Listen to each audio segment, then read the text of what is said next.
JDiv is back at it here to give everyone my very first Walking Dead Season 11 episode review video. But before I continue with that, it's extremely important. I watched this episode on AMC Plus last night. It doesn't actually air on AMC until Sunday, August 22nd. So if you're not caught up to the point where I am in rewatching or watching The Walking Dead, or for some reason you're just not sure, then I suggest that you pay attention to the episode title, which of course I'll put in the description for you. If that's the case, you find out you're not caught up, it would be my recommendation that you don't watch this episode any further, just to stay away from any potential spoilers. This is going to be The Walking Dead Season 11, Episode number 1. The title of this episode is called Acheron Part 1. This is going to be my review, reaction, recap after just finishing watching the episode twice.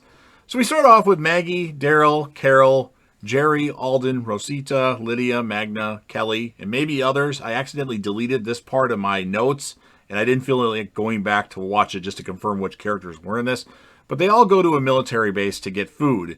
All the women get lowered down into the base due to them being the lightest in weight, where we see a bunch of walkers laying down, appearing to be sleeping.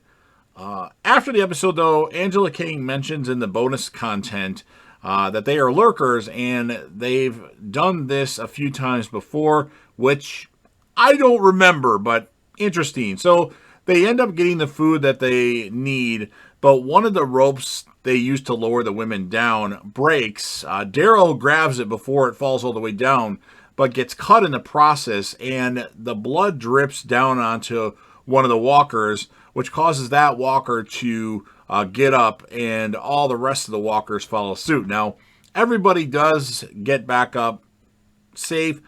Carol grabs more food at the last minute as people are shooting the walkers with arrows from above, and they also had some assault rifles down there that they were utilizing once they found ammunition for that. But she's able to get pulled back up, and she's okay. Everybody arrives back at Alexandria. Herschel Jr. tells Maggie that Cole has a surprise for her. We meet Agatha, Duncan, and Frost, members of Maggie's previous group. Gabriel says that the food that they got from the military base is only going to be about 1 week's worth of food because they have so many mouths to feed. 1 week. Wow, they got a lot of food there, but it's only 1 week. So Maggie makes the suggestion that they go to Meridian, her old place after she left the hilltop, but it was taken over by the Reapers. Now, Maggie says that they come at night, and by the time you see them, you're dead. But the last one they killed in the episode, Season 10, Episode number 17, one of the bonus episodes. So they head to Meridian in a really bad storm, and due to the storm, they decide to go into the subway tunnel. Negan wants to hug her down and wait for the storm to pass, but he gets ignored.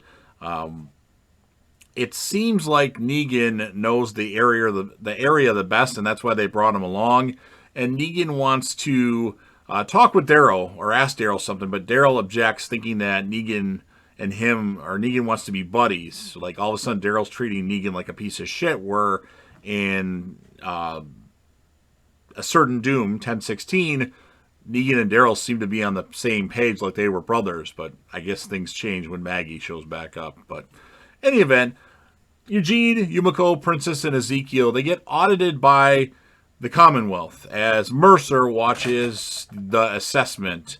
Lots of random personal questions like how many bowel movements you have a day, what was this, when did you do this, what were your parents like, what were their jobs, just a hours worth of questions from the people at the hilltop, or I'm sorry, not the hilltop, the Commonwealth. And Ezekiel eventually starts asking Mercer questions about him. Was he a policeman? Does he enjoy this shit? That's why he's just standing there watching this for hours. And then all of a sudden Ezekiel starts coughing pretty bad, and then Mercer slides over a glass of water that Ezekiel slams down, and it seems to be helpful in his coughing.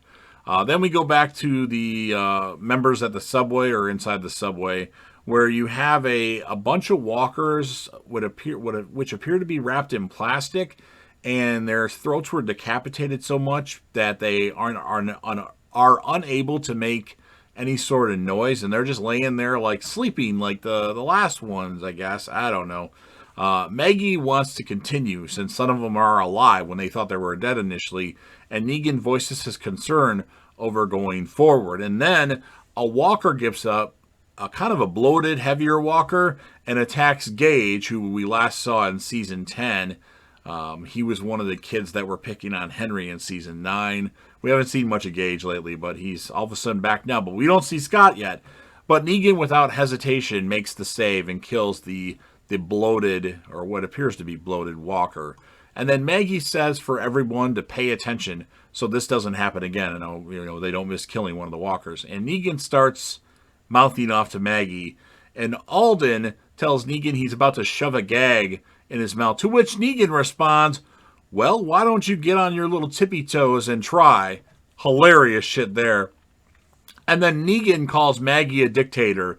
He also says that Maggie brought him here to die. Also, he mentions that if they get out, or if he gets through this, he's not coming back. Negan says that Maggie's head isn't in the game because he's in her head, living rent-free. Hilarious line there. Serious but hilarious. And then Maggie says he's right, that killing him is always on her mind. Maggie says she's a different person than she was 6 years ago, and she still has just a little bit of that person inside her, and that's the only thing keeping him alive, but she doesn't know how long that will last. So from my recollection, Maggie wanted Negan dead like crazy in season 9, and then the last scene that we see her in, well, the last scene with her and Negan, she leaves him to live because he's so, broken from being in the cell. And I guess that's the person she's referring to, the one that left Negan alive.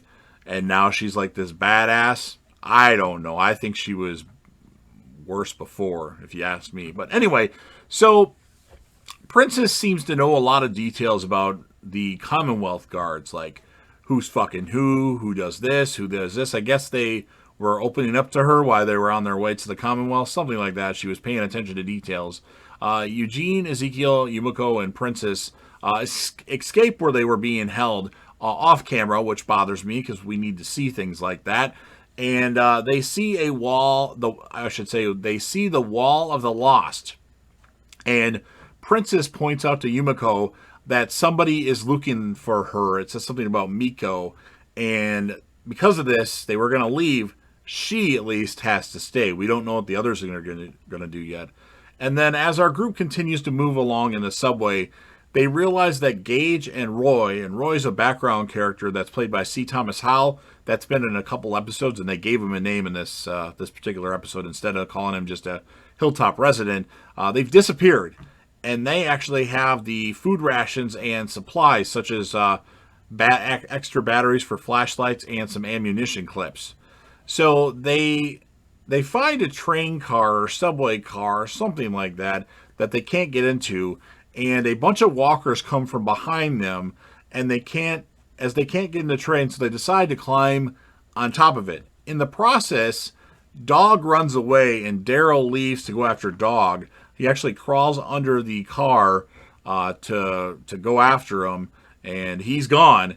And then Negan goes up and climbs up, and then Maggie's the last one to climb, but she struggles to pull herself on top of the car, and then Negan shows back up, looks down at her, and Maggie's like, Negan, and Negan turns around and ignores her, and then the episode ends with Maggie in grave danger, as you see from the thumbnails. So, pretty awesome season premiere of The Walking Dead. I really liked it.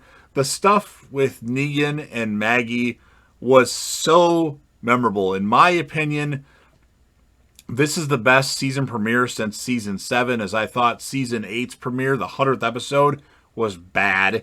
And then season 9's premiere, while a little dark with Maggie executing Gregory, wasn't the best either. But this premiere, and season 10's premiere wasn't very good either, but I really like this premiere. Now, it's not as good as season 7's premiere, and probably not as good as season 5's premiere, No Sanctuary, but I really like this one. So I'm going to give the episode a score of 9.5 out of 10. I wanted to give it a 10. I really did, but I feel like there's something missing.